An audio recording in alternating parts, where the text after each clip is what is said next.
Hi, my name is Stéphan Senécal and I'm a Divesoft Canadian ambassador. To the question, what kind of possibilities does rebreather diving open up for us?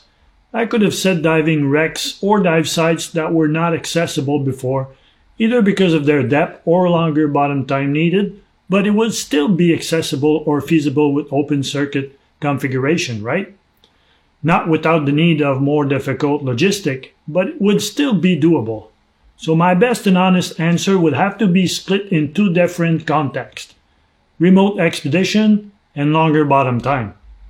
First, remote expedition, meaning places where there's no dive shop or no fill station around, but amazing wreck dives like the Great Lakes on the Canadian or the American side as an example.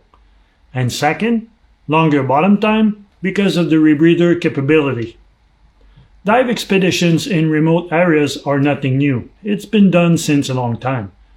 But with open circuit, when you go on multi-days expedition, you need to have gas for every day of diving, right?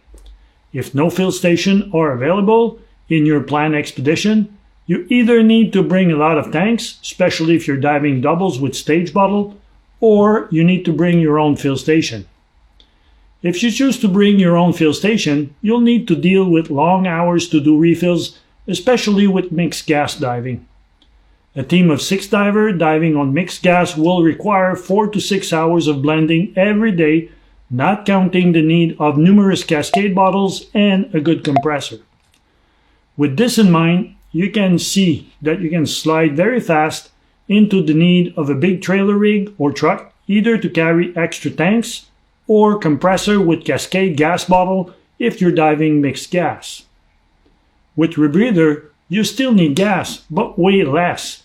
This is where it begins to be very exciting. So here's some options. Option number 1. You can bring a couple of extra sets of 2-liter or 3-liter tanks in a milk crate or plastic bin for your rebreather. So when you need fresh tanks, just have to swap them. Only takes a few minutes. Option number 2. You can bring one high-pressure steel tank for each gas you need, and you just use a transfill whip to top off your rebreather tanks after each dive. For example, I have a pair of high-pressure 120, one with O2 and one with the mix needed for diluent. If you're doing one long deep dive per day, you can easily top off your rebreather tanks for up to 5 days of diving. Of course, on day 5, you might start your dive with only 22-2300 psi, but it's still plenty of gas to do some really decent bottom time on your last day. Oh yeah, what about dry suit inflation system, you might ask? Well, the need for dry suit inflation tanks refills is the same either you're diving rebreather or open circuit. If you're a group together, since those tanks are usually smaller in size, like 6 or 13 cubic feet, one member in the group can bring a large high-pressure steel tank with air to top off dry suit inflation tanks for the whole group. In our group, we carry a high-pressure 130, so if you're diving with air diluent in your rebreather, you can also use that tank to top off your rebreather diluent bottle. If you're diving mixed gas, you can plan your dives from deeper to shallower. You can start with a rich mix on day 1, and use that air tank to top off and dilute your mix as you go. As you can see, diving rebreathers offer so much less logistic needs compared to open circuit, allowing me to visit local attraction instead of spending my time refilling tanks. Now let's talk about longer bottom time. Rebreather capabilities give us anything between 2 to 6 hours of runtime. That would be out of reach for any open circuit reconfiguration. The following is applicable to either side mount or back mount rebreather.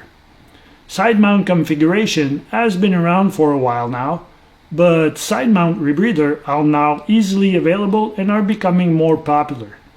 There's a lot of gain using those for specific dive sites like cave diving, wreck diving, and DPV diving. Side mount configuration is a more streamlined configuration, so easier to maneuver in tight environment, and there's also less drag in the water compared to anything you could have used on your back mount. Now imagine a long scooter ride with a side mount rebreather. Less drag in the water means less pain in the lower back at the end of your run, and more bottom time available because of the rebreather's capability. So less tank to carry for your bottom gas need, just the best of both worlds, and so much more comfortable. We have a lot of long scooter rides in the Thousand Island region where I live. Some are a few kilometers long, and side mount rebreathers have made those so much more enjoyable. In conclusion, rebreather makes remote expedition not only possible, but also way easier to organize in terms of logistics. Side mount rebreather, on the other hand, have opened up new ways of enjoying diving in my area. That's it for me. I hope that I gave you some food for thought regarding rebreather diving. Don't forget to go on the Divesoft YouTube channel for some amazing videos. I hope that you'll like the topic. Stay safe and enjoy your dive. Ciao.